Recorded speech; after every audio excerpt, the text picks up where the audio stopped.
Hi, friends. Welcome to another episode of Area 312 Rock and Metal Podcast.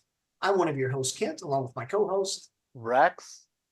Friends, today regarding our very special guest. Since 1987, he's released 7 studio albums with his brother Roger. They've ranged from synth pop to hard rock. As well, our guest has released 8 metal albums under his own namesake since 1991, plus 2 more albums under the Mothership moniker.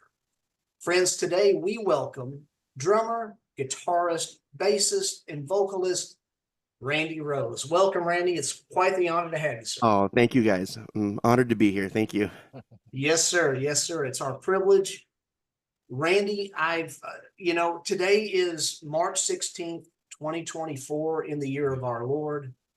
I know that you've been busy as of late regarding issues of love and despair. Yes. Tell Yeah. us about these issues. Tell us what's going on. Okay. Well, me and my brother Roger, we haven't done a Mad at the World studio album. We recently did Hope about 4 years ago, and that was our first, crowdfunding Kickstarter reintroduction to Mad at the World. We haven't done a record probably for at least 25 years before that.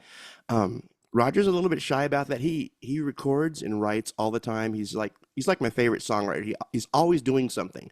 But as far as putting it out, I kind of had to push him a little bit on this Kickstarter campaign to get it going. So we started 4 years ago with Hope, and we're trying to do 3 records. And we're on the second one right now.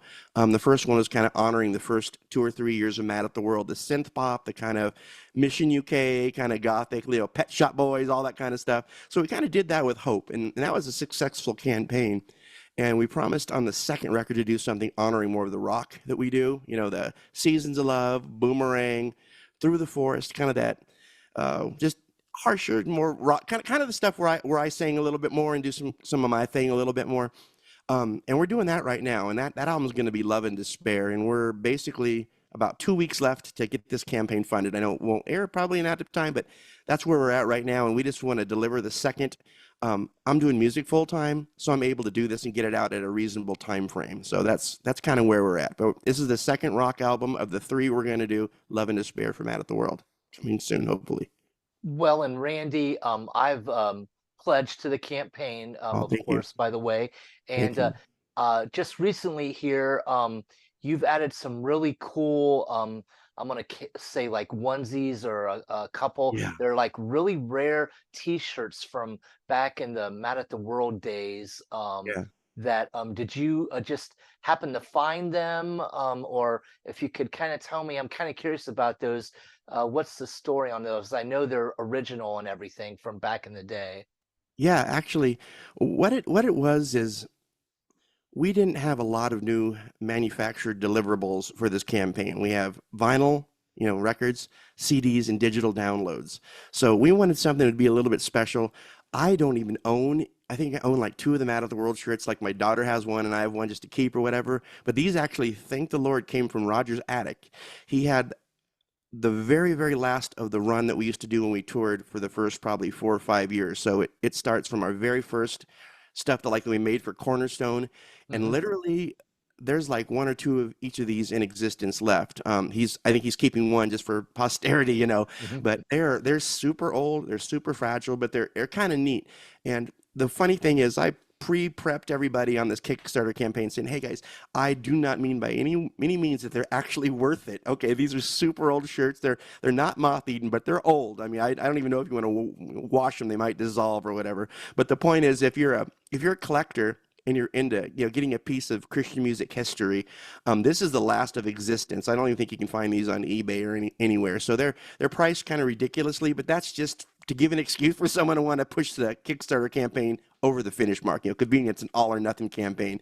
So that's the thing. But yeah, we have I think it's 7 different shirts there, and they're all different. They're all unique, and some of them Roger's worn on stage and stuff. They're the absolute, like the same ones he actually had. So, but thank the Lord, he actually still kept some. Mine were all gone. I moved more than he has, so they kind of got lost in the move and stuff. But yeah, they're interesting for a man cave or something like that. It'd be wonderful, Well, yeah, and if you're a serious, Mad at the World fan, and like you said, this will help with reaching your goal for the Kickstarter campaign. You're kind of Yes. killing 2 birds with 1 stone. If someone really is like, hey, I want a vintage, from the 80s or 90s, Exactly. T-shirt. And yeah, probably not going to wear it, maybe frame it or whatever. But That's what I was thinking. Yeah. I think that it's really cool that you've got that to, people can even have access to that. So, and there's a couple other things on your Kickstarter campaign I saw, is something about credits or something in Oh there yeah, that you yeah, could yeah. pledge to. But like, yeah, I really like that you kind of added those like towards the end of the campaign. And I Yeah. hope for your success, that you guys meet your goal. I think right now you're roughly at 53%. So Yes, we are. We're a little over halfway there, and not a lot of time left. I'm no. praying that some people are maybe holding off to see it, see how close it goes, and maybe they'll step in and push it at the end, because we're kind of doing this campaign and recording and writing as if this is happening. I've already been to Texas with him, started writing and recording. You saw some of the original video shoots. That Mhm. was actually at his studio. I'm in California right now Okay. at Rose Studios, which is a Okay. whole different thing.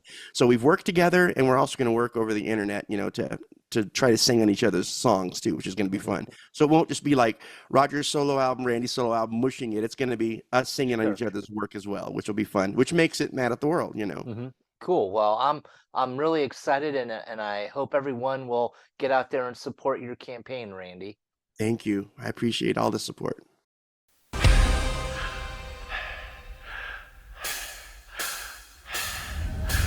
Everywhere I go, I feel ashamed, 'cause I'm a sinner, I'm no good.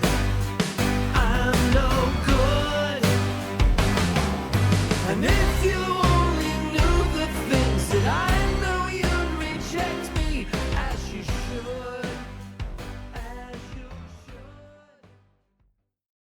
So Randy, by the time this airs, though, the Kickstarter campaign will have been completed and over. Yeah.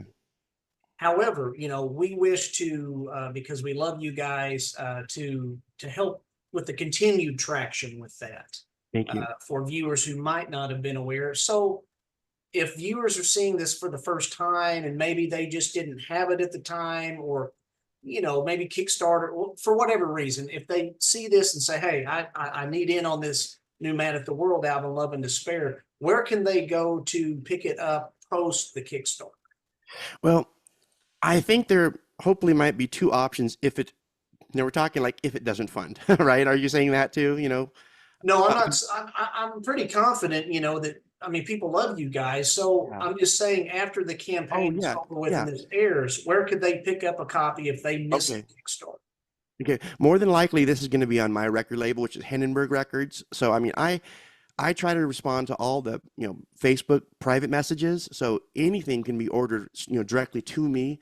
There also is a website, randyrose.info, if you want to get some of the older stuff, digital downloads and stuff like that. Unfortunately, my guitar player and the guitar player of Rose and Mad at the World, Ben Jacobs, he died about 4 months ago. I don't know if you heard about that. He was my webmaster and one of my best buddies. So like my website, I don't even know what to do with it anymore. It's up there, it works, it points you to the right direction, but as far as adding stuff, it's kind of frozen in time, unfortunately, because he left us way too early. But they can always message me. I mean, I'm good at getting back to the messages and stuff like that. I check Facebook every day at least. So any kind of private message, any kind of email. My email is hindenburgrecords@msn.com.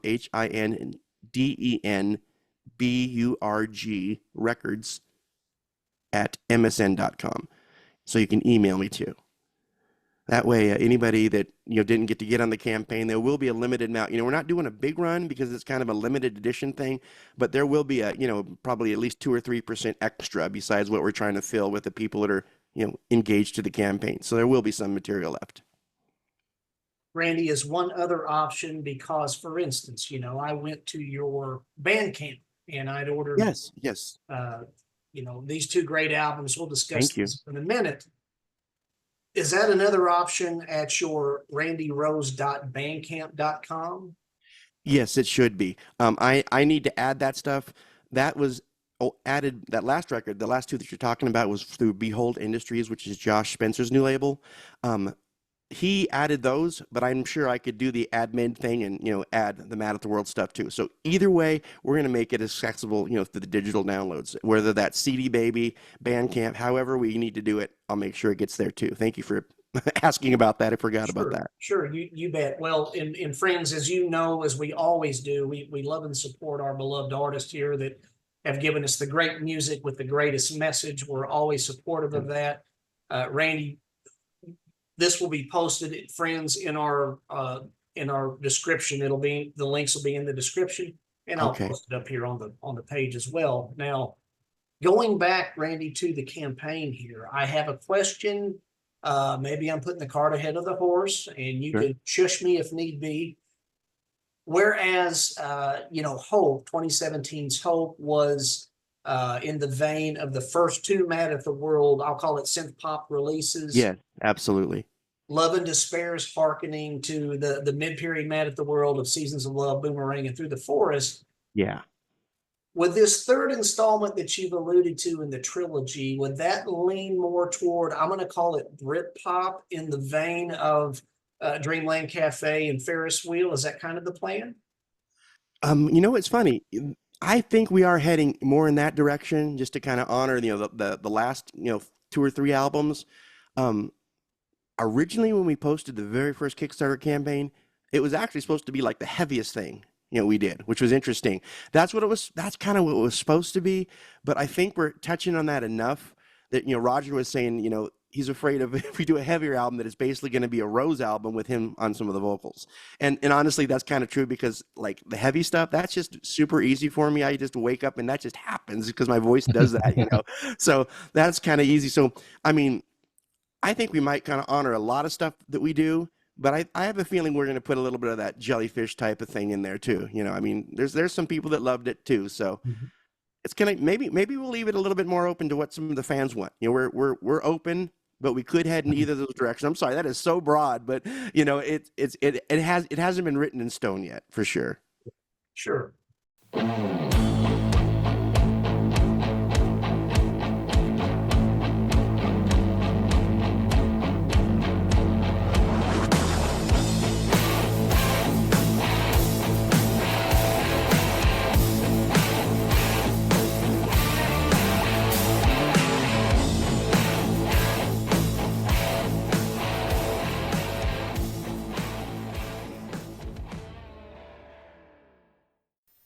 You've been prolific as of late, and I'm super happy. 2023's The Masquerade and Rarities and Demos.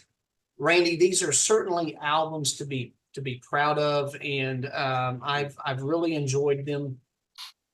You had mentioned, and you've already mentioned Ben Jacobs, and I did know that he passed. And it's something that hits you heavy in the heart, but we don't mourn as those who have no hope. Absolutely not. I know where he's at. Absolutely. And so that's a wonderful thing. And I say that with utmost respect to the Jacobs family. You had mentioned, Randy, in your liner notes, and we always have this pass button on the table that we can always hit that button. You can always hit it if you need to. Such a great album of such great music. We'll talk about the music here in a second. But in your liner notes, you mentioned with this great album that it was the hardest, most trying endeavor. And you also relate some other adjectives in there. Randy, if you don't mind, in your own words, in what manner was this hard and trying for you to deliver this? Yeah, actually, I'm glad you asked. And for anybody that has heard this before, I apologize, but this is important to kind of know. This album started with the, relative success of, the other album that we did, Songs for the Richly Abused, the one that was the first Kickstarter Rose campaign that we did, the first crowdfunding one. It went really well. I had a lot of guest musicians on that. So, come another year later, it was time to do this record. And I was just literally just rip roaring ready to go. I had probably half of the material, ready to go. I was going to write a lot of the stuff on the fly. I got excited. The campaign funded, just literally just on top of the world, expecting things to go very, very smooth. And I ended up trading a bunch of my music equipment for a vintage Audiotronics 501 console. It's the same recording console, an old analog console that Tom Schultz from Boston used, for their big record. So I was thinking, let's make this vintage. Let's stay off the computers as much as we can, and get a cool console. So I traded like a lot of stuff. It got dangerous because like I didn't have a ton of equipment, so this had to work. And as soon as I got it, 2 weeks into the campaign, the thing blew up on me. Literally, it just went up in smoke. And it's really, I was in Texas at the time. It's really hard to find, technicians that still do that are, relatively affordable. Cause like I said, I had a lot into it. So that blew up and it kind of messed up a lot of this stuff. So that was the first of some technical difficulties, on the road here. And I realized, in the spiritual world, being a Christian, I know where this really comes from. This is the enemy trying to just, push down, subdue, and delay, what God wanted to do with this. So I just had to push it aside and went back with my good preamps and what still I had with analog and record and start pushing through it. But I had just crazy things happen in my family. My mom got really sick and ended up dying within the period of that campaign, and just a whole bunch of family stuff. Like, if love your family and you protect them, you do everything you can. And of course you got to release them to be their own kids and whatnot. And, anytime there's a ministry or a mark on your life, the devil does anything he can to send the friends in there, to try to take them away. And my kids have been awesome. They're doing good, but there's just all this heartbreak, and it really hit me during this time because I had so much death and dying and loss happen. On the last record, my dad ended up dying, but there's just so many band members and just friends, COVID, just a lot of crazy. That wasn't quite COVID time, but just the temperament of the world right now. But it was just really, really hard, and it got to the point, honestly, where it was almost incriminating, to be honest, with my posts because it sounded so crazy. Like the devil, has destroyed everything, and it was never like that. It was just trying to be honest without incriminating yourself, because there's certain personal things that you kind of hide. I got really, really ill, and I didn't touch on it too much. There's some personal fans and friends that were kind of needing to know what was happening, and I told them I had some, I was really overweight. I'm getting more in the right direction where I need to be now, thank the Lord, but it's just been really difficult. I had some heart issues, super bad time with asthma, so physically even doing the record was hard, and a lot of it was just stress and trauma. I go to Jesus with all that. We were good in that area, but my body wasn't agreeing. It still wasn't, getting the message, so physically, I honestly feel like I almost died doing that record. And of course, the content of this record and the songs spiritually abused. It's about ritual abuse. It's about generational bondage. It's about brokenness. I mean, the content is so radical that I know that I got a lot of opposition in the spirit world for that. I absolutely know. I was opening Pandora's box, but that's my ministry. That's kind of what I do. I'm very much into inner healing and deliverance. It's been a big freeing force that people have, brought to me out of nowhere. So I knew where this was happening, and I knew that I had to push through. But it was just taking so long that I just literally I was just ashamed that I couldn't get this thing done, because realistically, a record like that, I mean, it was a big record. It was a lot of work. It could have been and should have been around a 6-month deal. And it was around 3 years by the time, that I finally got this thing done. And it came to the point where I actually started, sending out the songs for guitar solos to my brother, Roger. Thank the Lord, because he's a great lead guitar player. So he ended up doing about 90% of the lead guitar. I did all the bass, rhythm, and drums. I mean, I kind of played everything. So, that does take some time too, but it shouldn't take 3.5 years. So I was just, I have nothing to hide anymore. I love Jesus. I did the best with what I could. And that's why we did the demos and rarities. We added that as a bonus because people did wait a long time. So I wanted to include, if you're a Rose fan, kind of where some of this stuff started to. And I think there's a couple songs even from Into the Unknown, which is cool too. And that's also something that's rare. So I wanted it to be something very special for the people. And I think it went really well. That's my favorite album that I've ever done. It's kind of a mix of everything I do. It has a lot of 70s influence on it too.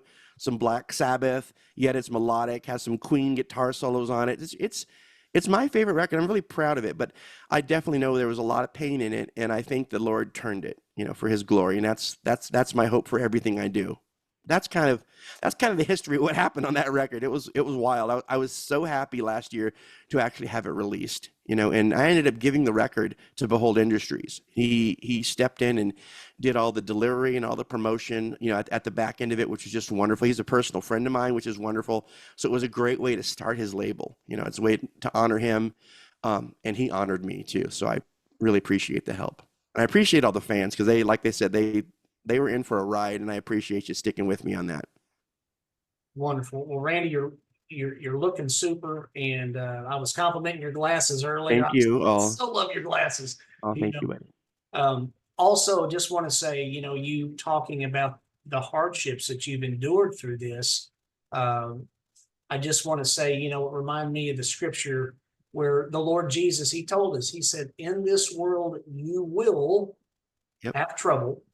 And that's a promise from him that we're going to have absolutely crud in this fallen world.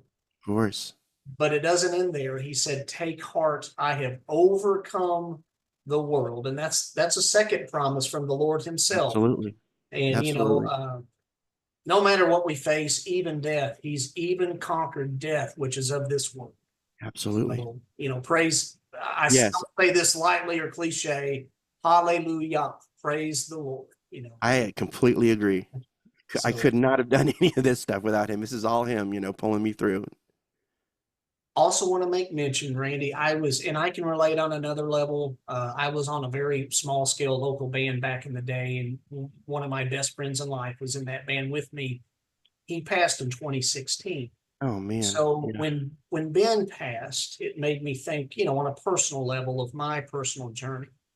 I thought it very special. I'll just say special. Oh, thank you. That Ben was able to play lead guitar on the Masquerade on this. I was so happy. It ended up being the title track. Yeah, that was the last thing. It might have been one of the last things that he actually recorded. It's certainly the last thing for me. So it was a miracle of the Lord that we had that time to do that. I was very grateful too. Yeah. That's very cool. Good point.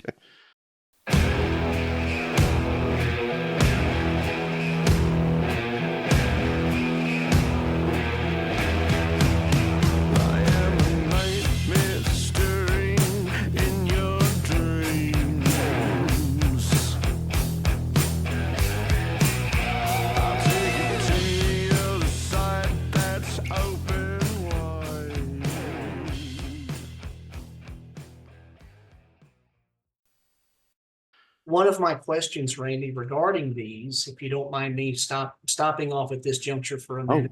No. Love these albums, love both of them.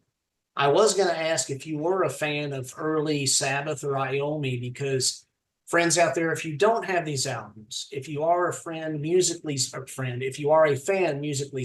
of early Black Sabbath, the riffs of Tony Iommi, perhaps Bruce Franklin of Trouble, great sledgehammer riffs on here, Randy. Thank you. Wonderful stuff.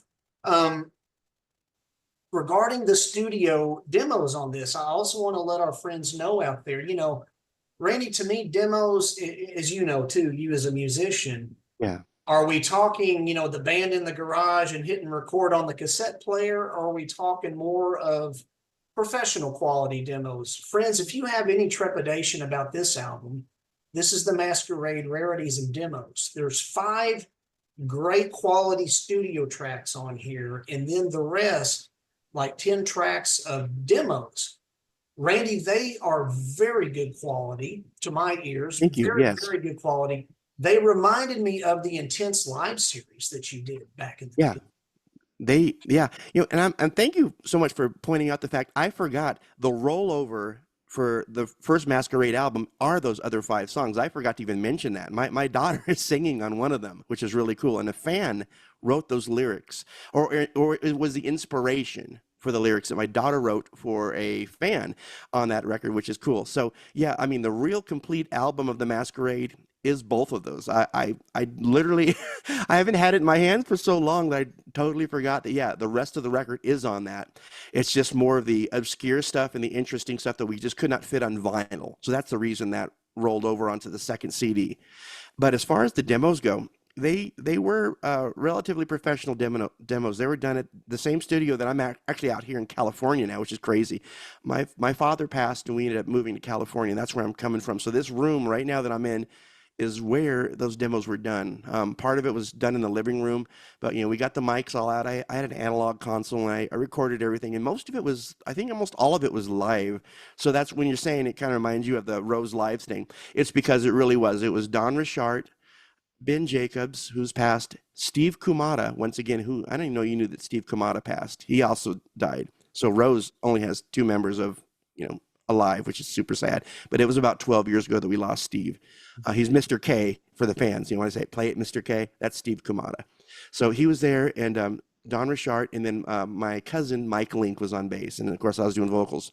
So we cut it all live. I mean, the main tracks, for the demo portion of that CD were all live. I think we might have ended up overdubbing a guitar solo where someone flubbed it or whatever. But other than that, it is kind of the precursor to Healing, and we ended up just having to record most of those songs, and we didn't change them that much from Healing.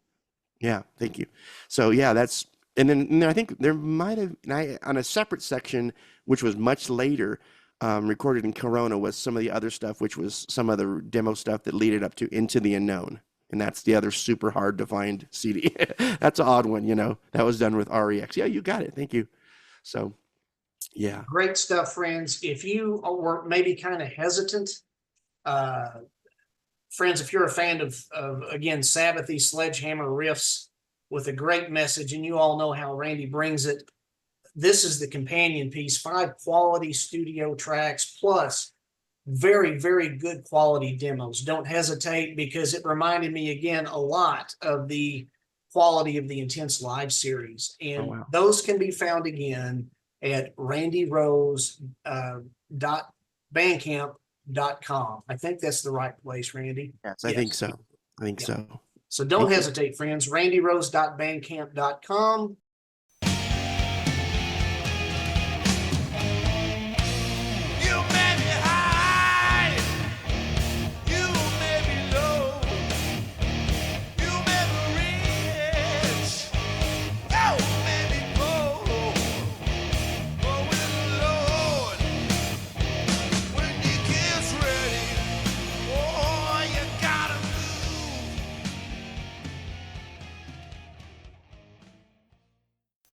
Now, Randy, of course, I threw it up there and I mentioned it, just going back into your history, this great little album here. How was it doing the Intense Live series back in the day? What do you recall? What were your experiences? It was fun, and it was actually relatively easy, and it was super fast. It was it was a one night deal. We had my idol as the main producer, Terry Taylor, ended up producing it, which is interesting because that's not even his style of music. I grew up watching him at Calvary Chapel, Costa Mesa as a kid with DA and Daniel Amos and all that good stuff. So I just loved being in the room with him. So I might have been a little bit of a fish out of water. He might have been a fish out of water as far as the style, but he was just so sweet, and he basically just let us do our thing, which was wonderful. And at that point, we were the live band, so it wasn't hard to do it live. I think most of the stuff was just kind of like first take and stuff. But it was fun. I've never done anything live as far as recording it besides, demos when we do a one take thing. But it was neat because I realized this is going to be a series of some hard bands that get to kind of show what they do live. In other words, there's no way to patch it up and make it beautiful. It is what it is. And I feel like it's a pretty good raw little representation of what we did on stage at that time. It's super. It truly is. Randy, curiously enough, now, so I knew you as the drummer in Mad at the World, and you also sang lead on a couple, usually one or two songs per album. Yes. In Rose, though, and correct me if I'm wrong, but didn't you primarily, like for instance, in live settings or whatever, you were primarily the vocalist and there was a different drummer? Was this just so you can concentrate on vocals, or why did you get behind the drum kit? Yeah, definitely. Like even in Mad at the World, when we did the Mad at the World heavy songs, and this is going to point back to what we're talking about, I would actually rotate. I would go to the front of the stage, and Roger, who's a drummer, he taught me how to play drums. He would play the drums, even on the, So Insane and Marshmallow Land and all the stuff that we did that was heavy. So I ended up finishing up the kind of the last probably 40 minutes of the show with all of my stuff that was a little heavier. So that's kind of how we started playing before Mad at the World. You know, when we were a hard rock man, that's how we ended all of our shows with my stuff, Roger on the drums and me on vocals. And the main reason is, you know, I'm not as good as the guy from Jellyfish as far as being able to sing and play drums. One of the two is going to be really good. The vocals are going to be great, the drums are going to be okay, or the drums are going to be killer and I'll be blowing notes. And it was just important to come out from the drums and, you know, do my own thing. So actually that's kind of where it was birthed. You know, I was always writing the kind of the hard rock, Sabbathy, you know, the early stuff was very Danzig influenced, Lord help me and forgive me. But you know, I wanted a Christian alternative. That's the thing. I knew kids were listening to that kind of stuff. Christian kids were listening to that kind of stuff. And I know, I loved that style and I wanted to represent it. So, but coming out and doing it live out the front was just the only way I could, you know, confidently sing the Mad at the World stuff. I mean, in the Rose stuff, excuse me, that, you know, the actual Randy Rose / Rose stuff.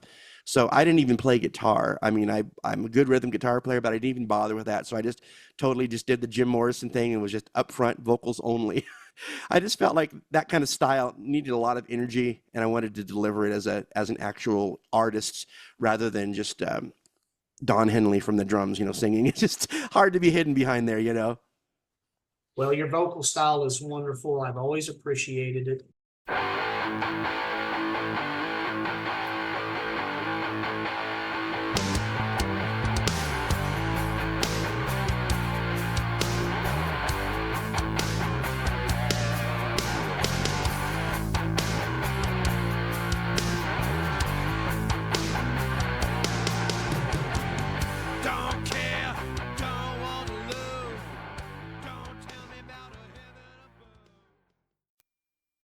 Randy, let's talk about growing up Rose.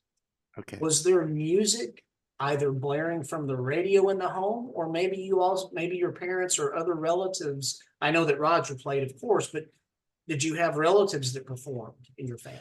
Well, yeah, actually my mom was a traveling evangelist with a band. So when she was a little tiny kid, she played, when she was probably like 12 years old, 10 to 12 years old, she played a big stand-up bass. All the sisters' names were, my mom was Hope, but Faith, Hope, Love, and Joy. Literally, that's their real names. And they used to travel in a bus and minister to people and play, and then the dad and the mom would preach. So they're like literally one of the original touring, you know, Partridge Family bands, you know, before there was a Partridge Family, you know. It was on a real, you know, shoestring budget because like it was just really hard back then. They just had to go to small churches and just minister and play. So my mom was super musical. That's where like a gift came from God, but it came through my mom and from God. So I was just grown with her, you know, playing piano and singing and stuff like that. So I realized early on, especially, you know, there's a 13-year difference between me and my other older brothers, who are both, Ray and Roger, are both killer musicians. Ray, the oldest one, has done some studio work with us, but he's never joined, you know, Mad at the World or Rose. He's just done some studio stuff. But he's played like on Trinity Broadcasting Network and stuff like that. So it's kind of, I just had so much music exposure around me. I just couldn't imagine doing anything else. You know, I think I was around 7 years old when I started to learn the drums, because Roger was already playing like Kansas and, you know, Black Sabbath and all that stuff. I heard that, you know, that going around me. So I was influenced by hard rock at a very, very early age. Of course, like my first album, though, believe it or not, was like, I think Grease, the soundtrack to Grease, because I was a little kid, you know. But I mean, I was exposed to all that stuff and I just had to learn it. It was just it. And I didn't realize that, you know, there's a certain thing about gifting where it's not that hard to learn if it's in you.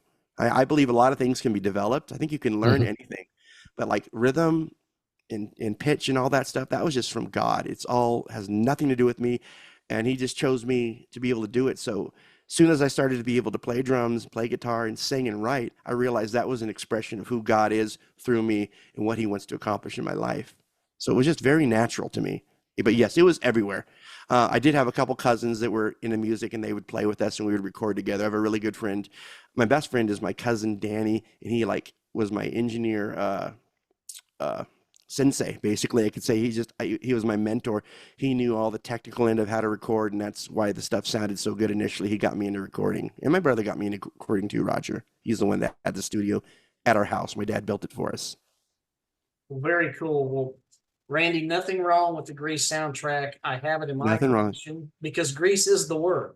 I was going to say the same thing. You beat me to it. Yeah.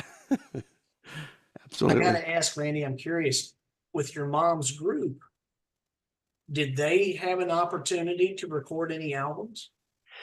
They had, I think, a couple little 45 or 33 actually probably pressings of some live radio work they did. So they never had anything that was, manufactured in a way that they could sell it, but there was recordings that they made on the radio station that they probably had 100 copies of, and unfortunately they're all gone. So they were just known by their ministry and being called in church to church, state to state. And they lived for months at these places, and they literally, the kids got had a month of school and got pulled and went to another school. So they had a kind of a wild pre-rock and roll life, way back then. I mean, it was rough because it's just hard to survive that way, but the Lord provided and they kept doing their thing.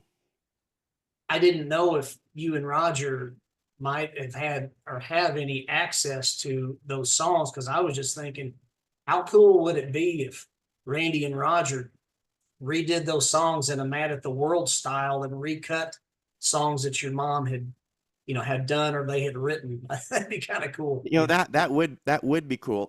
I do have, and I don't know if this would ever be released. I made a really nice demo of the sisters later in life, probably about 15 years ago, before everybody was sick where they couldn't do it, because there's just not a lot of the family left, unfortunately. I think they have two aunts left right now, and it's just really sad, hard.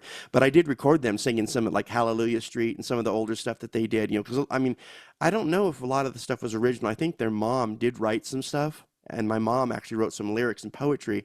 So most of the stuff was just, very old gospel songs. So yeah, that would be a fun thing to think about, though, for sure.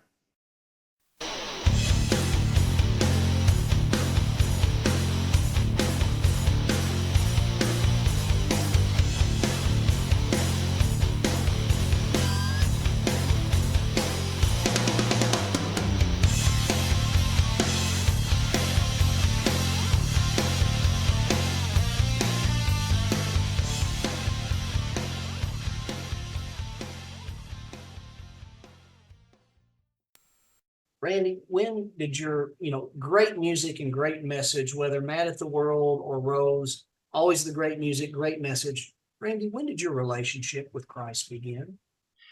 Well, I thought it began when I was around 3 or 4 years old, because I grew up in church. I didn't know anything other but God and his love. And I basically thought that was salvation, just being sweet and good, and being a good little kid and stuff like that, and loving God, because I did do that. But believe it or not, I was 7 years old when I went to a Christian concert at Calvary Chapel, Costa Mesa. They had an outreach where every Saturday, and you saw that probably in that Jesus Revolution movie, they started doing Saturday night concerts. It started out, when I was just literally before I was ever even born, but they had like Mustard Seed Faith, Sweet Comfort, the Archers. Just a whole bunch of historic, Christian bands that kind of came up in the Orange County Jesus People movement. But I ended up seeing, I think it was an Archers concert, I think I was around 7 years old, so very, very young. But they had an altar call. And for some reason, me basically being a Christian to what I would believe a Christian would do, I went up for the call and went up on stage, and they prayed for me. And the second they prayed for me and laid hands on me, I just broke down in tears. I was a little kid, and I just felt like I have just lost everything. I felt like, oh my goodness, this is Jesus, this love, this forgiveness. I was just weeping and bawling like a crazy man. You would think that I've murdered people or something, in my 7 years of life, you think I would have just destroyed everybody with all this, conviction I had. But honestly, what it was is that I was already living the life covered by him. But when I got to know his love, it was so radical that I was forever changed. I can actually remember that point and just be filled with the Spirit of God right now thinking about it. So, I think I got one of these radical Holy Ghost encounters, in an unPentecostal church early on. I was just encountering his love, and his love just made me weep. And from that day forward, my heart just broke for people. So I started bringing my friends to those concerts. That was kind of the thing. So in elementary school, when Undercover and the Altar Boys started playing, I started bringing, all my buddies from elementary school up to 6th, 7th, 8th grade, 9th grade, 10th grade, to those shows, and almost all of them got saved, which was just neat. So, it was just such a revival in music. I want to see that again so bad. So I think that's why I just keep pushing this. I don't want to let go of what God gave me. because I know this new generation is a real hard nut to crack. It's really hard to get into it because it's just so media driven. It's so pop even. I mean, just it's hard to break in when you're kind of edgy and rough and weird, but that's my content. So yeah, I was just radically encountered God at super early age, and I've never looked back. And he spared me through so much stuff. And thank the Lord, the fear of the Lord was installed by my parents. I was just terrified of cigarettes, drugs, alcohol, all that kind of stuff, probably to an unhealthy way. But either way, whatever it was, they raised me in a way where, thank the Lord, I've never even tried that stuff. And that's not a judgment for anybody that does, because, God is a loving, graceful God. He just wants to know you. But I mean, I was just spared a lot of stuff because I did have relatives that got, really, really messed up and got into that. I've had a lot of suicides in the family, which is just heartbreaking. And I realized I just don't want to have anything on me that Satan can use to hook me and hold me back, I totally get it. Totally get it.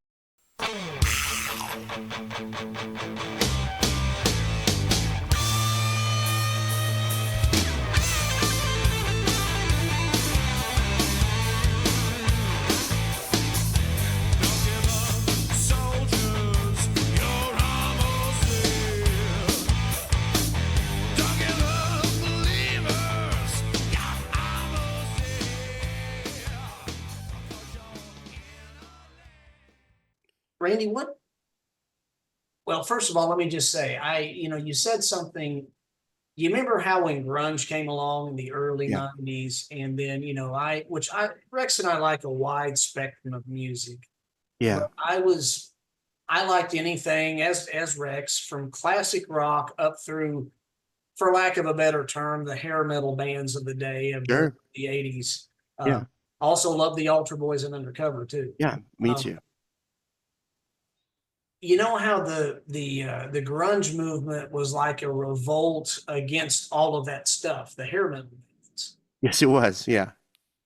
I keep hoping, you said something, I keep hoping that today's modern youth, if you will, I'm hoping that they will wake up and recognize that by and large, the mainstream pop music that's out there, it's not really music. I mean, you don't even have to be able to sing anymore to sing well, because auto-tune Absolutely. will take care of it. Yeah. I'm hoping there will be a revolt against that for true artistic integrity, for people who can play instruments and sing. And, that's just my hope. Well, that is my hope, and that is my heart. I mean, that's kind of why I do it. Like, I know I look crazy and I look dangerous and scary and spooky, and people misjudge me, and I'm totally happy with that because I think God can use that anyways, But I'm a person that breaks for that, and I think there does need to be a revival, and it starts kind of in the church. To be honest with you, there's not a lot of youth groups that have concerts anymore. I mean, I grew up, I could go to 3 different, in Orange County, I could go to 3 or 4 different places where any one of those bands that I love were playing, and they were, 10 feet away from these kids, and they got to talk to them after the show, so they could realize, hey, I could be a Christian, and I could literally fall in love with God. He can keep me and save me, and I can still be radical. And actually, I can be more radical, because actually, there's nothing more punk rock than being a Christian, to be honest with you. There's nothing more against the stream than holiness and goodness, and it's not about what you do and don't do. It's about who you know and how you represent his love, because I honor God because he's my best friend, and I choose not to do things because, when you love someone, you don't want anybody talking about your brother or your wife and stuff like that. So I believe there's going to be a revival. I believe it's happening now, and it's going to start independently. That's the sad part, is we do have to do this independently now. There's not a lot of record labels that can push people over the edge to get that music past, the AM 640 or the pop FM radio stuff. It's hard to get out there because labels are obviously into, more commercial or worship music, which is totally awesome. There's nothing wrong with that, but there does need to be a revival in the ability to see a show with live people where you can interact and realize that, we can express ourselves artistically and be punk rock for God, or just be different, because he calls us to be different. Why do you think, Randy? I remember checking in with the church not too long ago, a church that used to sponsor concerts, and I was doing this for a friend who is a promoter. And in talking with this pastor, he said that they don't do concerts anymore. Why do you think that is, that there's this breakdown from what there used to be? Well, I'm allowed to be honest about that, right? Sure. You know, this is coming from just a complete Christian perspective. I know the spirit that operates over that type of movement. This is going to sound crazy, but it's an antichrist spirit that works, and it doesn't mean that they are being possessed by this spirit as a believer.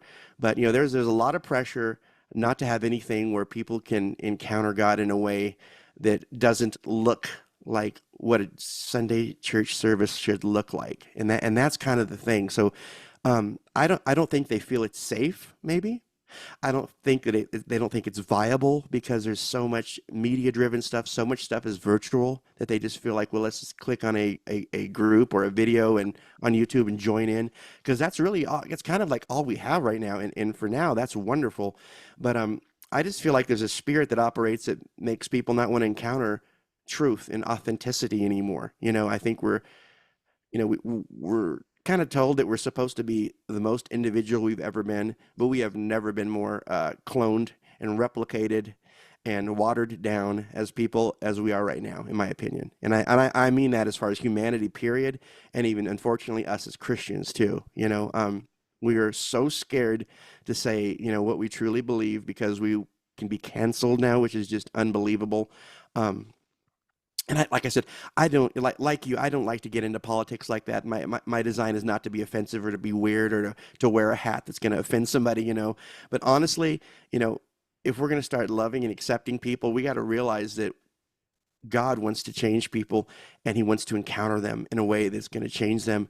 And it's going to be different. It's going to be different than the world, and we should stop hating each other. We need to support each other and give us the support to be able to be artists for God, to be musicians for God, to be businessmen for God, to be wives and loving friends for God. So it's just, we have to be, away from this world and not be afraid anymore. I think fear is the biggest spirit that works, that keeps that kind of stuff down. And that's, like I said, that's kind of a crazy perspective of it, but it's just, I work in deliverance ministry, and I know what moves people and what keeps people down, and it's not God. It is not God. He wants us to revive a generation that's on fire for Him. It's not afraid. That's unashamed of who they are, because it's not offensive. It's the best message ever. It's an open invitation to eternity and to peace, and to not have to just be filled with all the garbage that the world tries to ram in that God-shaped hole. In my opinion, of course.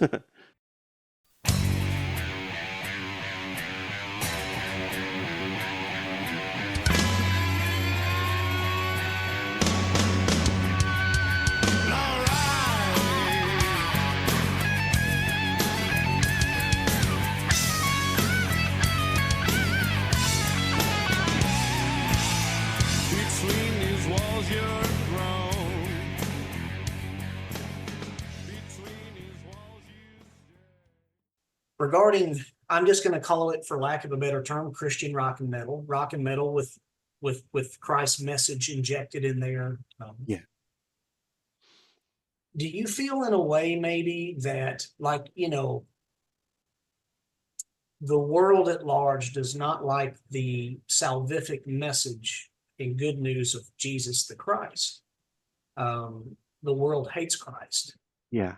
Do you feel, as an artist who is filled with God's Holy Spirit and has Christ as Lord of your life, do you feel in a way that straight out of the gate, in a way, it's kind of like, I don't want to say painting yourself in a corner, but the whole world is against you. So is it more about kind of reaching those out of the masses, and it's all worth it, but the very few who have ears to hear and who are drawn, is that kind of what it's about? Because straight out of the gate, the world is going to hate artists, generally speaking, who are honestly, uplifting the name of the Lord Jesus.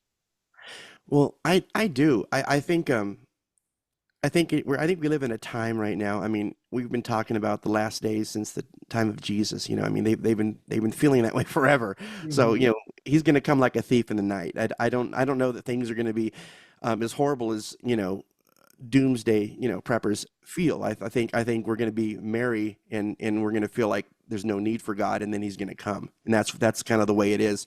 So, that being said, I think there's a lot of pressure just to be very conforming as far as how we reach people. And I really think that's the biggest thing. I think I think it actually really just starts at a really, really small level, because unfortunately, I don't know if we can do this corporately until we do it individually. I think it's the type of thing where, like Revival has said, Lord, set me on fire and let people watch me burn. And by that, people will be inspired and make a change. We need some people that have some power and authority, even financially, to make things like that happen. Because a lot of people just can't leave their job, and do what it takes to be who we used to be 20 years ago when there was a scene. That's one of the biggest thing is the whole music industry, not even counting Christian music. See, the whole music scene has changed since Napster. There's not deliverable, tangible things to look at. I mean, it's kind of a rare thing now. It's reviving, luckily, but like vinyl, that was, when I stopped, probably one of the last Mad at the World albums, they weren't even doing vinyl back then. That was only 25 years ago, and it's come back, thank the Lord. But people don't sit down and put headphones on and listen to a music and have it in their hands anymore. You do, because you understand what it's like to have something in your hand and how fun it is to read the lyrics. And we grew up that way, and we need to have that. But unfortunately, we need some people that have some authority to be able to make labels where people can record and support them to be able to do this, because it's going to have to be grassroots in this way, and unfortunately that's just, I don't see any other way to do it. So it's almost like we're starting over. But yeah, we're very, very much painted in a little fishbowl. And if you're not doing pop music, your fishbowl's in a fishbowl, and you're even smaller. So you have to scream 6 times as loud to get anybody's attention. I know for a fact right now that even with the Facebook fans I have, I know it's not even a tenth of who used to support us and knows of us, and my brother was saying, well, sometimes these people just get older and they have kids and they forget about music and stuff like that. But, me, I can't get it out of my system. So I'm hoping that still applies to other people, and we could just gather and do like what you're doing is like the most important thing. This is exposing and bringing out to the light that, hey, there is still a Christian music ministry and movement happening. Here it is. This is where you get it, and this is how you support it. Because ultimately, the kids in the youth groups are going to have to cry for concerts. If they don't do that, there's no way it's going to change, because it's been dead for 20 years, So I don't know if that's answering the question right, but that's kind of my is that kind of what you were asking? Sure. You bet, Randy. And that's, you hit the nail on the head about the purpose of our podcast. At the onset, people see the torches burning, and there's a little snippet from Whiteheart. It's a Whiteheart song, The Flame Passes On. And we just want to keep that torch lit and passed along of artists who are promoting the good news of Jesus the Christ. And that's our purpose.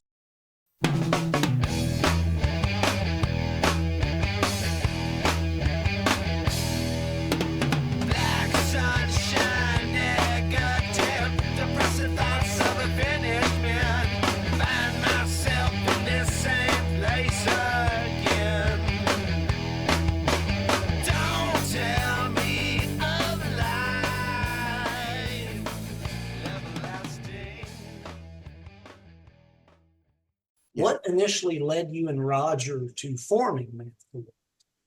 Yeah, that's an interesting story. When he taught me to play drums, we were in a band called Saved and Eyewitness. So as soon as I was able to play drums, I replaced Roger. He kind of played and did everything, but he had a bunch of high school friends, which actually most of them ended up being in Mad at the World later. Mike Pendleton, my brother Ray was one of the bass players for the early bands, and Brent Gordon, who's actually going to do some guest work on this new, Mad at the World thing. We were playing, our version of kind of Christian versions of Kansas or something, or even pre-undercover, stuff like that. And the last band we had was Eyewitness before it was Mad at the World. And what happened is, being a kid that was really in early high school, probably, I don't know, maybe 8th grade summer, K-Rock out in California played all the breaking, cutting edge music, Depeche Mode, The Smiths, all that alternative stuff. Oingo Boingo, they came from that thing, they became huge. But that all was birthed really out of that radio station. And I was lucky enough to hear it, and that stuff was so cool that we said, let's try to be like a Christian Depeche Mode or a Christian Pet Shop Boys, because that's the kind of music we were into. We already were musicians. So Roger got a sequencer. He got an old Commodore 64 and a couple old samplers and started sequencing stuff. So it was basically kind of taking some of our songs that we did as a, three-piece kind of rock alternative band before it was ever called that, and turning it into a techno band, because we could produce something that sounded incredible because, we didn't have to mic everything at that time. Our studio wasn't as elaborate as it is now. So, it was real easy to be able to have sampled drums, or even, literally sampled Depeche Mode drums. We were guilty of that. We sampled a lot of the sounds because that's just what they did. So we made this demo of Mad at the World. And my brother was a mailman at the time. Actually, he still is a mailman. And he had Jimmy Kempner, which is the owner of Frontline Records, on his route. So he did the thing that mailmen should never do. He dropped the demo, just a cassette, into his mailbox.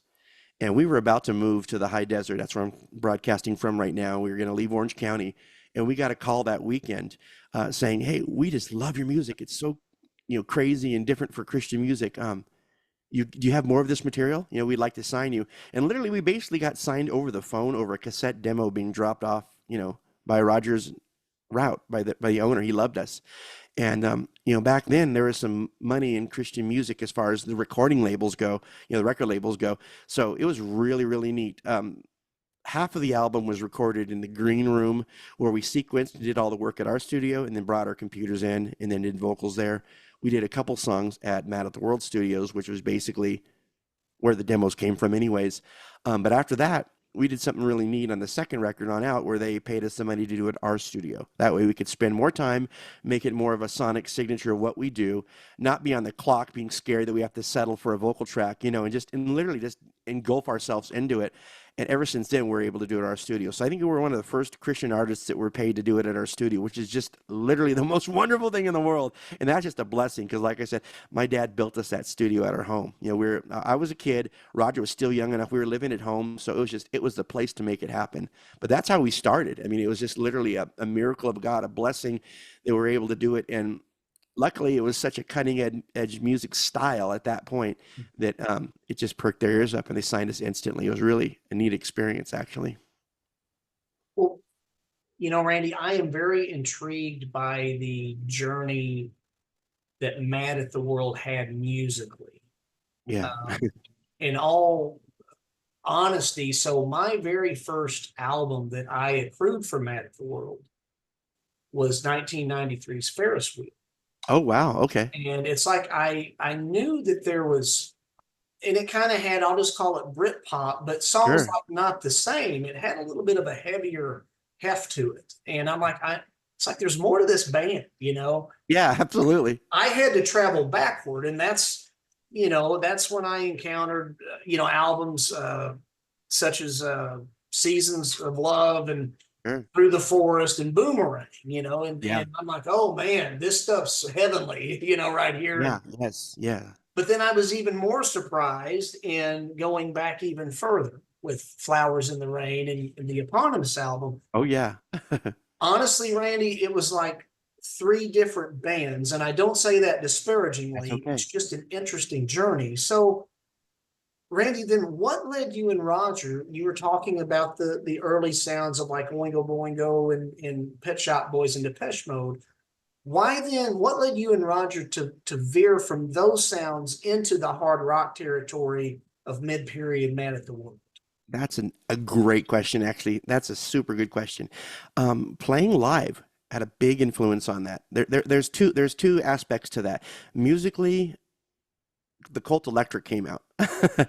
and that record honestly is probably my favorite record of all times. That just shocked me, because like before that I was too young to even care about AC/DC, but their British interpretation of dry, Rick Rubin produced rock and roll was just, it blew me away. So that was just like the seed that planted, that just burned up inside of me. So that's why our voices started magically having a twang to it. We lost our British accents magically and started all that stuff, because basically we are guilty of being chameleons to whatever we love.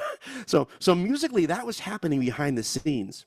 And then, the first couple albums of Mad at the World, I played electronic triggers on stage. I don't know if you ever got to see any footage or like I think on YouTube, there's our very first show we played at Knott's Berry Farm New Year's Eve. I think it was 86 or 85.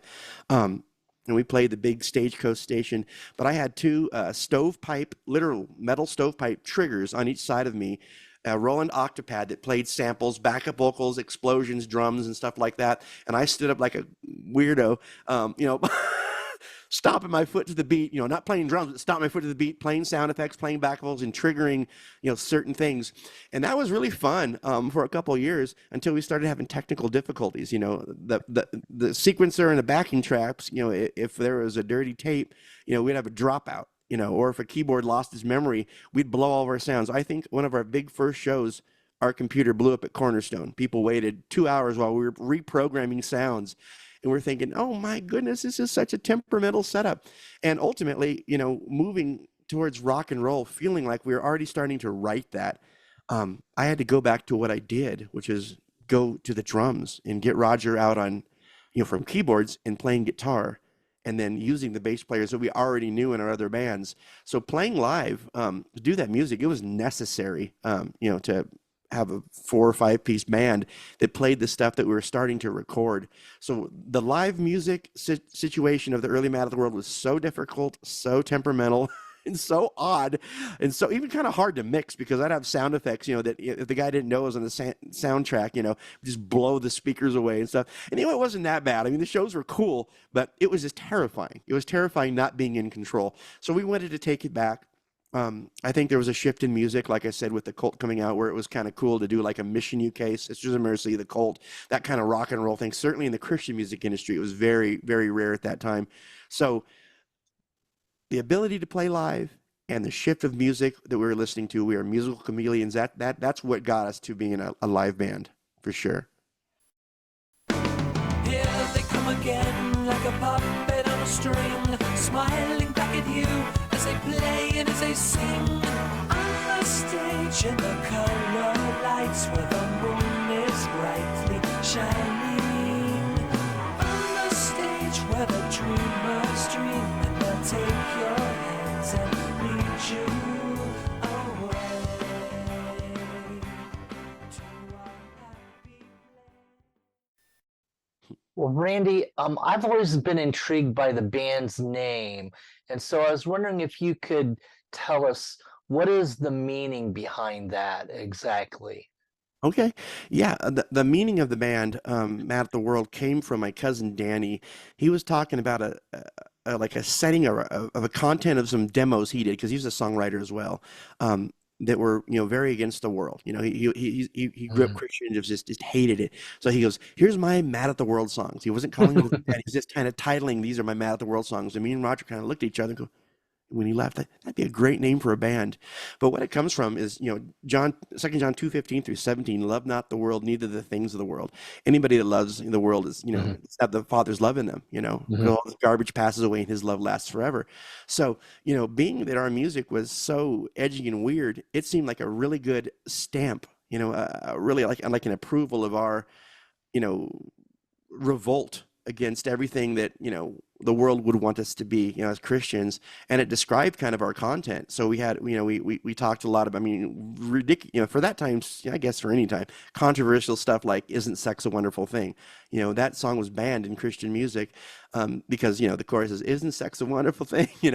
But the thing is, it's about sex outside God's contents. It talks about sexual abuse and cheating and all the garbage that comes from that. So we talked about all those things. We watched those murders that happened on those planes where they tossed the bodies out of just everything we're seeing in media was the inspiration for this. So we did kind of derived a ministry and a theme from that. But that's where it comes from. Okay. Love the world. Awesome. So, Randy, let me ask you then, you do hard rock and metal so well, talking about the shift from the synth pop into more of the hard rock stuff.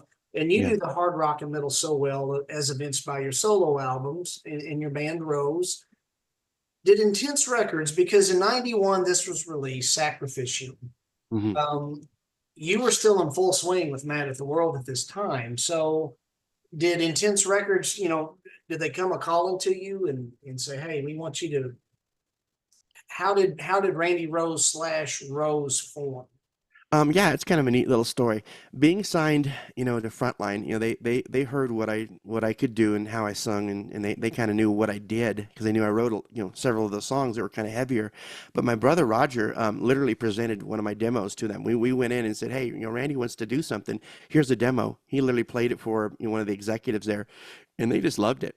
They loved the fact that at that time it was all me, so it's something I could produce immediately. And there was just nothing like it in Christian music. There was no Christian Danzig or whatever. There's nothing really to talk to. If it wasn't metal, they didn't talk about Satan, so mine, wasn't quite metal. It was an alternative approach to it. It was a deeper Gothic, Danzig, Sabbathy type thing, and that's just my biggest thing is I wanted to be able to represent that in the Christian industry. There just wasn't anything there, and they loved it. So my brother just said, "Hey, if I oversee this album, let's get him signed." And they said, "Let's do it," and that's literally how it started. So thank the Lord and thank my brother and the record label for that one.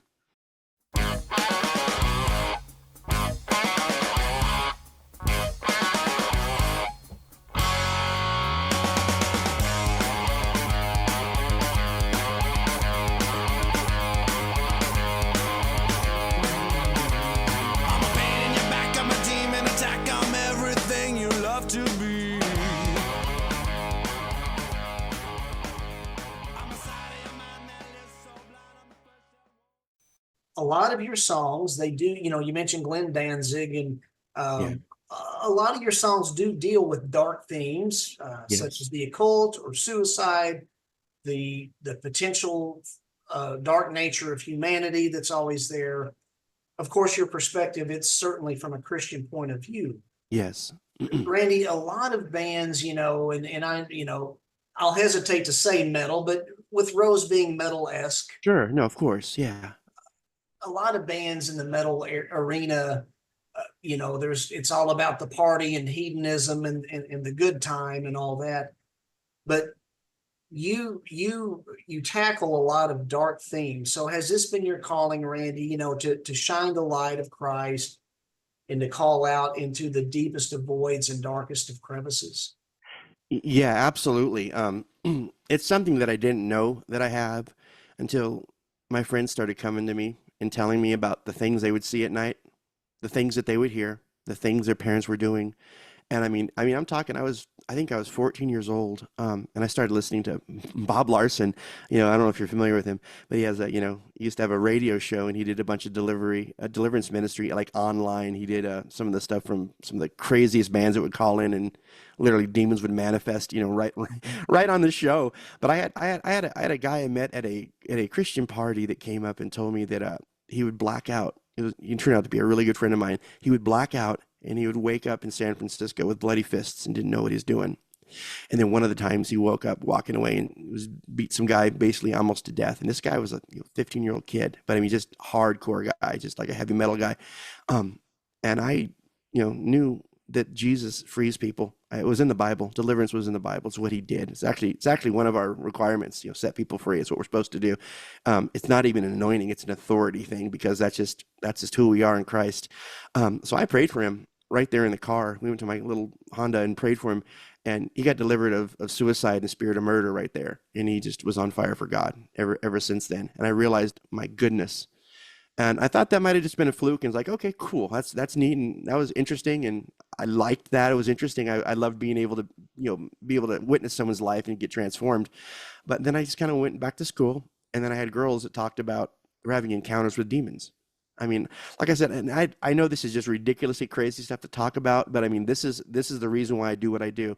And I had people that I ended up loving that were involved in the cult and that were abducted. I've had fans that have told me, that they grew up in Orange County and were, brought into the mountains, and this was done. And there was just this huge void of people that kept coming to me. I wasn't even advertising or saying, hey, I do this or whatever.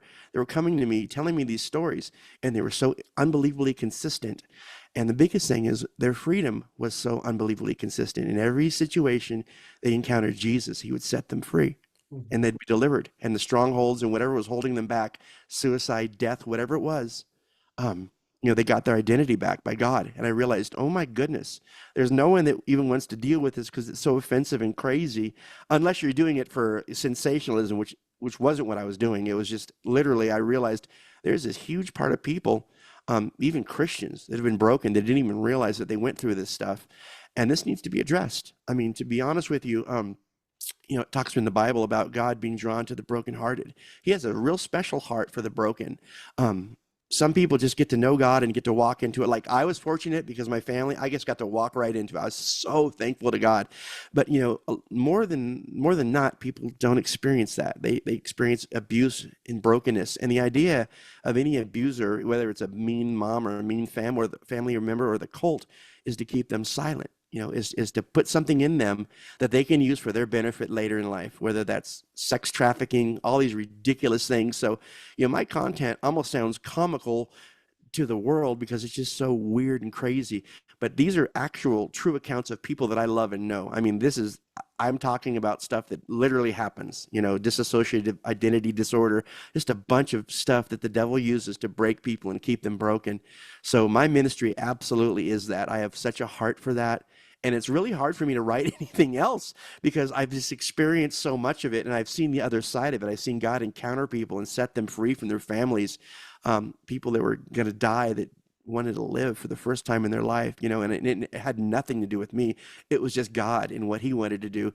But this music, doing kind of a Danzig-esque introduction to this music was a very natural transition. It was a good marriage between something that brought those people in and talking about an answer rather than, the reason you die. It was an answer to it.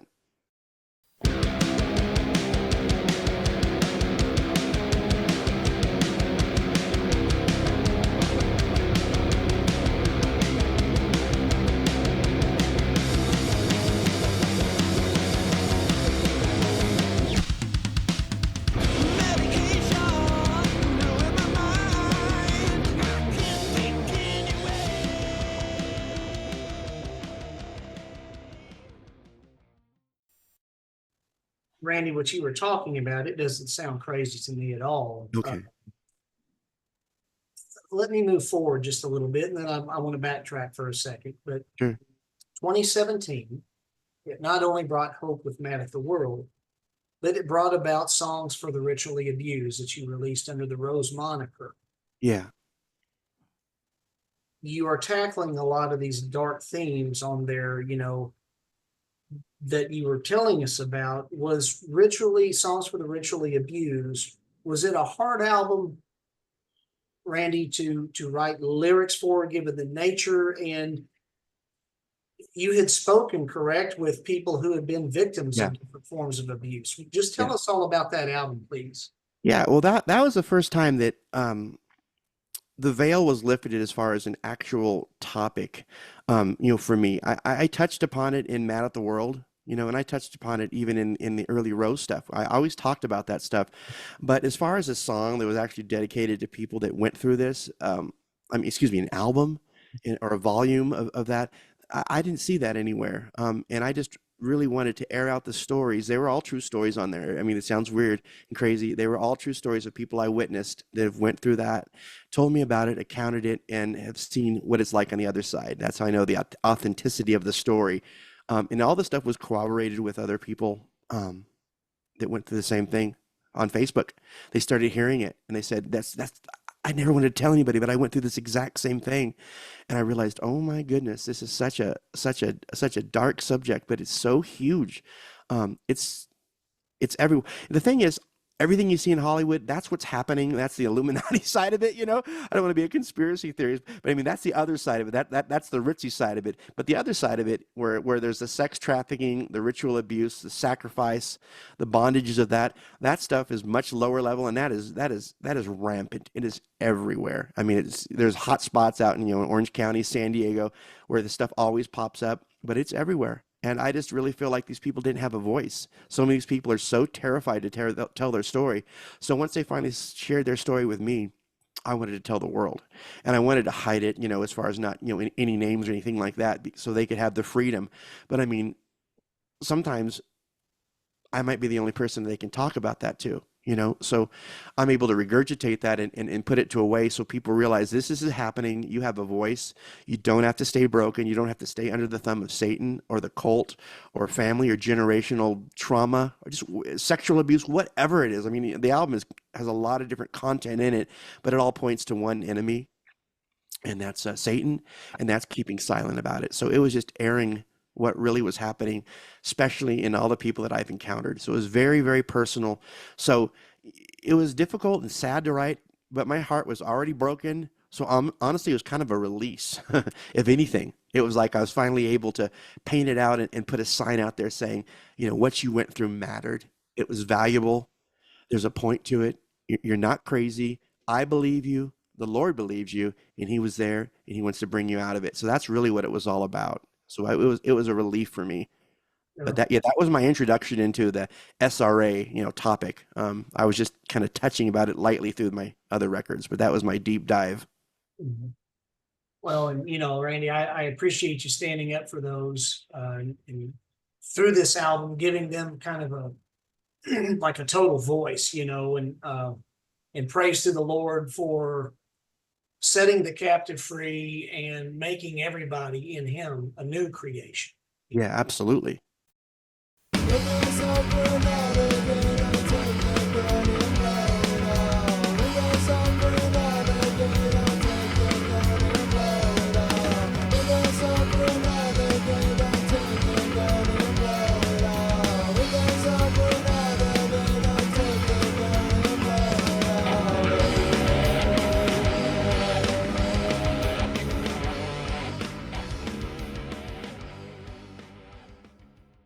Randy, regarding going back now, is it true? I had read somewhere that you had recorded this album prior to Crazy Little World, but like the Suits at the time, they wanted a more pop album. So then you created Crazy Little World. Is there truth to that? Yeah, you nailed it. I'm actually impressed that you found that. I thought that was buried under legal documents. I'm kidding. Yeah, absolutely. That was our natural transition from healing. That's what we recorded. I actually just went in the studio because being the engineer, the producer, the songwriter, we were left to our own devices to be able to finish this stuff. So basically, I brought the record label this finished album, which I loved. We recorded that in my Corona house. It was all live. Most of the stuff was just like first track type stuff, and it was our live band. So it was actually really exciting. It was very exciting being able to do it. And I thought it was the next transition, kind of a pre-grunge, pre-Sabbath, kind of a little bit of a Trouble influenced kind of stuff in there too. I brought it there, and some new executive, I wouldn't say their name, but some executive at the company at that time was new, and they said metal and rock is on its way out. This is the whole metal charting system is going to stop. It's all going to alternative and pop and all this stuff. So it's outdated. And this is not what the core of the label thought. This was just what some new guy thought, and it was the kind of thing where it's like they probably begrudgingly would have put it out, but I don't feel like it would have had the support I wanted. And I could kind of do anything. I was a musical chameleon. It wasn't hard for me to do a 60s retro or whatever Britpop type album. So I was going to do something kind of along the lines of even electronica meets Smashing Pumpkins, just alternative. It was going to be something like that. And that's kind of what they thought they were getting themselves into. And what I ended up doing was basically, my interpretation of some of the 60s music that my brothers grew up on. So Badfinger, the Beatles, Todd Rundgren, Jellyfish. I couldn't pull off the Jellyfish as much as I wanted to because it was just a little more of the folky version of the 60s stuff. But, that was really popular in the secular world. It's kind of what was happening with the Grays and, bands like that. So I loved those bands. So it was very easy to pull out. I mean, all those songs were already written. I just had to, re-record them. So I said, okay, well, you want something alternative? Here you go. So they didn't even hear it till the day we mastered it. And they were just like, what in the world? This is so different. I said, well, you wanted something different, So, we hung that album, into the unknown, up, which I didn't want to do. And we moved to that direction, and we started playing that, maybe for a year or two. But I had even less support when it came to the shows. I would play a song and they'd say, play something we could mosh to, stop talking. I mean, I literally had people telling me not to talk, or try to, talk about what the songs were. And I realized, oh my goodness, they're just shutting me down for what I really want to do. So we actually kind of took a break from even playing. So that was kind of a poignant mark. I love the album. I think it's a great album. I think the songs are good there. The message is awesome. But people were expecting, Danzig 4 or whatever, and they didn't get it. So that was kind of a shock to some of the fans. The people that love me and love what I do, they still liked it.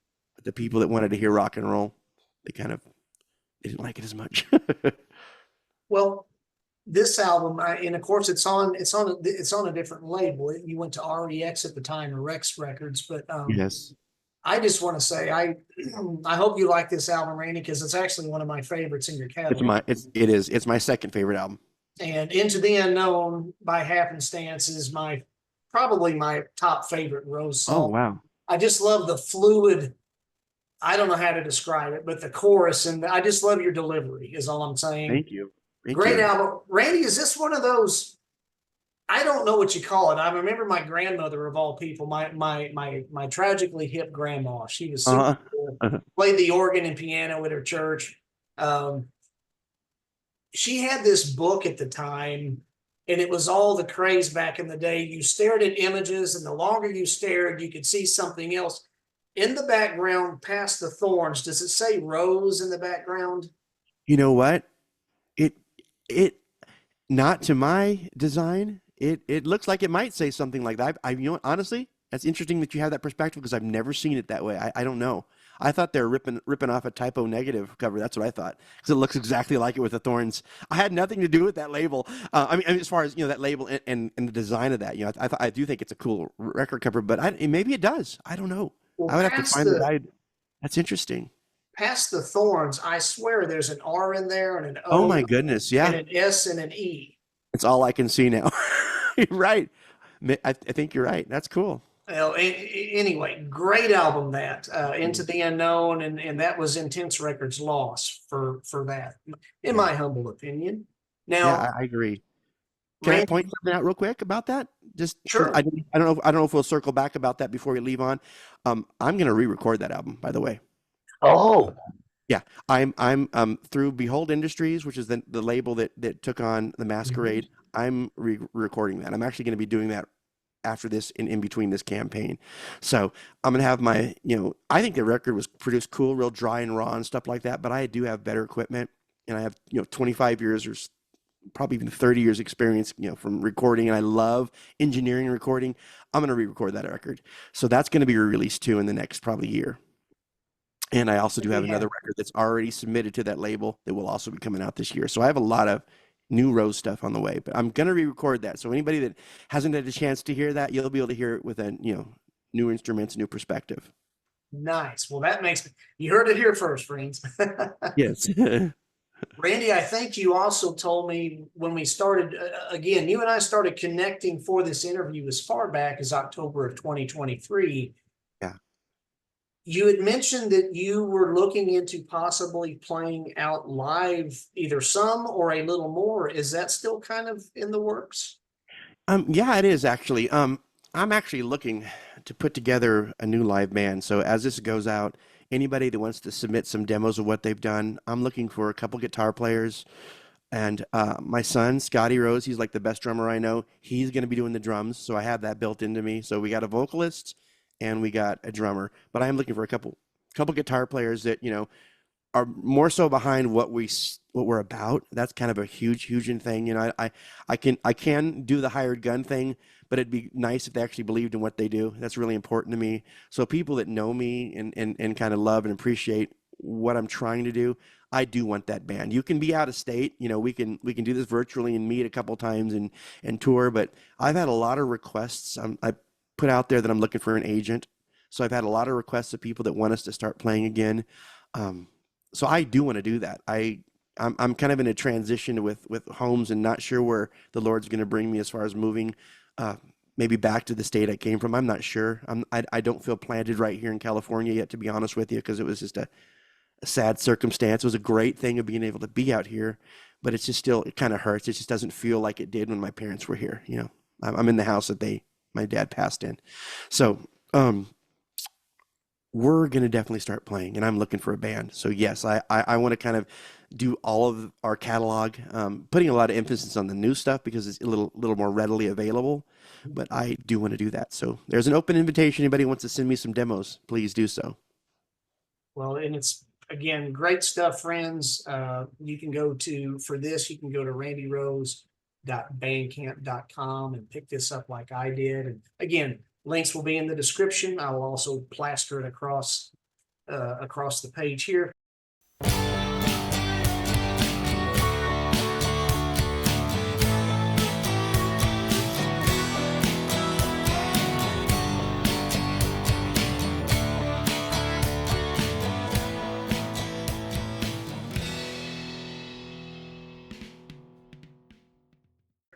Randy, before we conclude, we're heading kind of toward the conclusion here, but I also want to talk about this because in 2002, this was released. This is Rockstar by your other moniker of Mothership. And this was on your record label, Hindenburg Records. Yeah. So is Hindenburg, is it still active? Because your other was released on Behold. Yes. And actually, the record that was on Behold was going to be another Hindenburg release, but I had so much support, and my buddy was starting a new label. I thought this was the perfect transition to just hand this over, because he was actually a big supporter on the campaign any which way, and we became really close.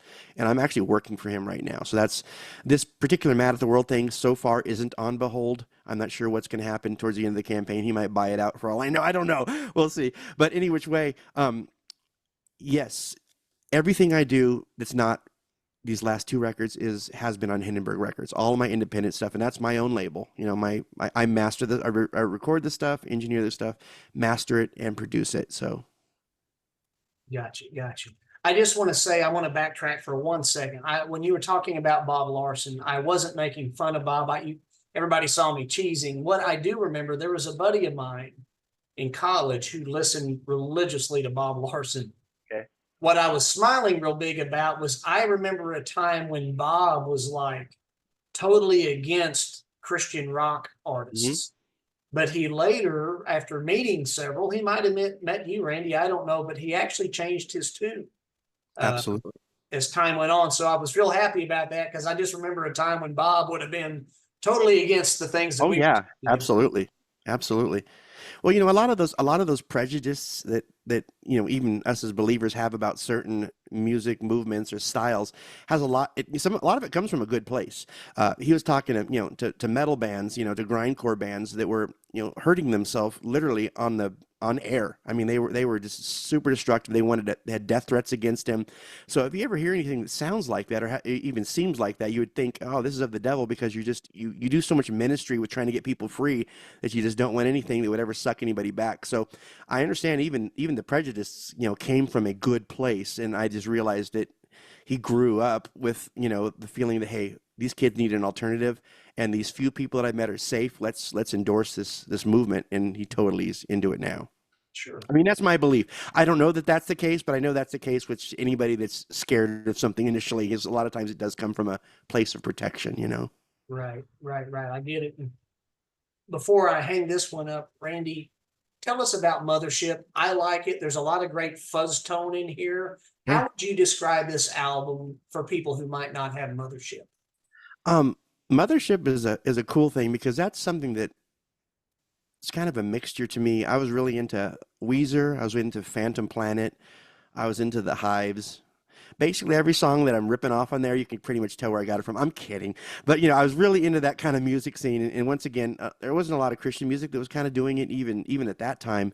So I just thought this would be just a wonderful little small project to be able to do at my studio in Hesperia. I was actually making soundtracks. My wife did videos for the kindergarten classes, for the graduation stuff. And I'm kind of the kind of guy that can write a song because people give me a theme and I can write it. So I would write, you know, personal songs about, you know, graduating from kindergarten class and just how sentimental it is and sweet like that. She would make the videos for that. So we were really involved, you know, in the early years of our kids' life. So I was kind of doing a music style that obviously I couldn't do Sabbath, you know, that kind of stuff. So I did something more along the lines of Weezer and Phantom Planet, just an alternatives type thing. But It was a fun independent release. I would have been happy for it to had more success. It's totally independent, and as you know, it's really hard to find. I have a couple cases at one of my houses now left of it, and that's it. Some people are trying to sell it for like $90 on eBay. It's crazy. So it's really hard to find, because if you got it right from me. I mailed it to you, so it's really rare. But I like the music on it. I think it's a cool album. I think it's a really neat album. I think what's really neat about you, Randy, is that in all of the styles that you do or have done, you do them with authority. It doesn't seem contrived to me. Oh, thank you. And that's why I've been a fan of you. I don't relate us, and it's okay, because Rex and I were having this discussion the other day, and his wife Jody, she loves the synth pop side of you guys. Mhm. She loves that synth pop. Yeah. I don't relate as much because I didn't grow up with that music. I totally get that. I understand that. But Yeah. when you start talking about the Colts and everything, suddenly I'm like, there's something for everyone, but you do it all with authority. You do it well, and it's not contrived. And I even, I dig Mothership just as much as I love your, the Masquerade. I dig thank you. that stuff.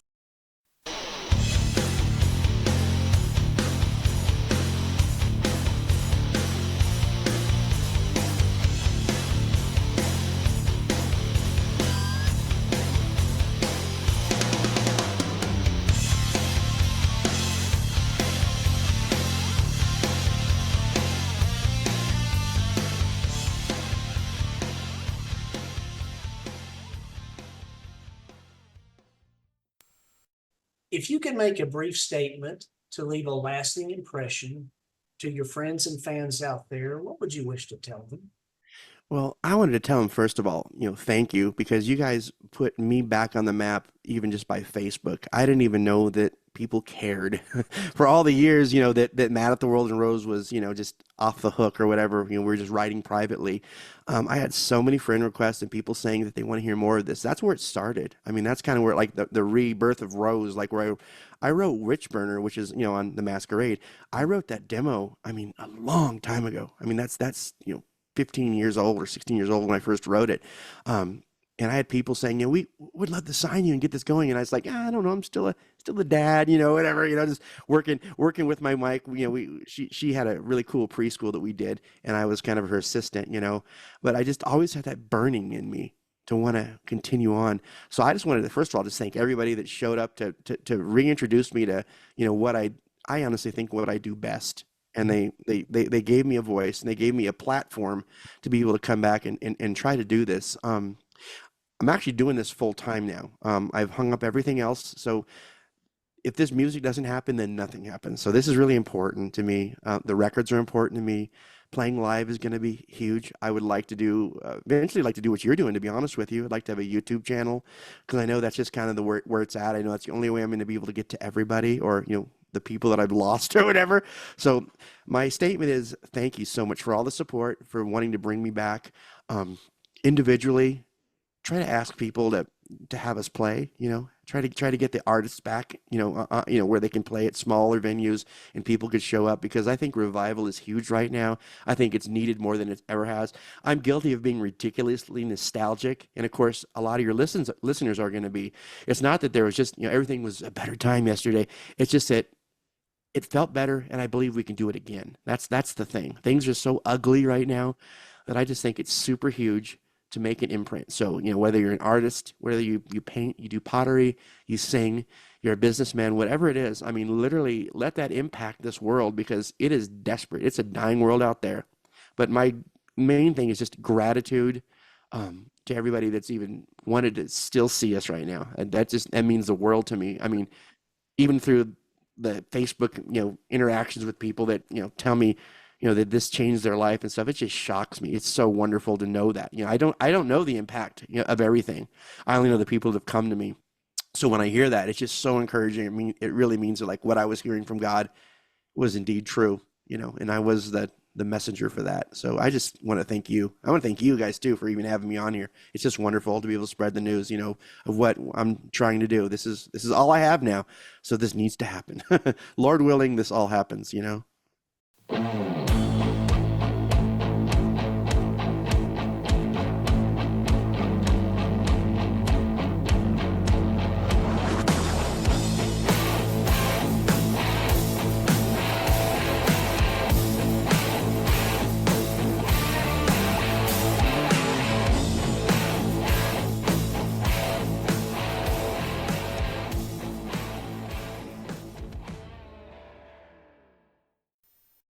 Randy, thank you again for blessing us and for being our very special guest. It's an honor and a privilege to have you. And at the end of every program, we like to keep the main thing by reading a portion of scripture from the Lord's word. And it typically has something to do with the artist or an album or a song from the artist. Rex brings the message from home. So Rex is going to read that portion of scripture. And Randy, if you don't mind, just stick around for one more moment after he finishes. I will. Thank you, guys. Well, Randy, I was thinking about MATW's last album entitled Hope. And so this scripture verses came to mind, and it's from Romans chapter 5, and it's part of verse 1 and verse 2. And that reads, "We have peace with God through our Lord Jesus Christ, through whom we have gained access by faith into this grace in which we now stand, and we boast in the hope of the glory of God." And your last album was called Hope. And just even with our conversation today, what we've been talking about, we just need to remember that we have hope and the glory of God and just peace. And I think the world really needs that today. So I just thought that was a really fitting scripture for our interview today, Randy. Yeah, that's wonderful. Amen. That's awesome. Thank you. Great. Randy, thank you so much again for blessing us today. It's been an honor and a treat. And friends, again, these are two great albums. randyrose.bandcamp.com. I'll put the links in the description. Also, by the time this airs, Love and Despair ought to be available probably at Randy's Bandcamp. There's also randyrose.info. So we'll check those out and make sure you get your copy of the new Man at the World album, Love and Despair. So Randy, thank you again for being our guest, and we're going to say goodbye to our friends. Thank you, guys. Appreciate Stick around you. for one more moment. Thanks. I will. Again. Love you guys. Bye. Bye-bye, everybody. Thank you. Bye.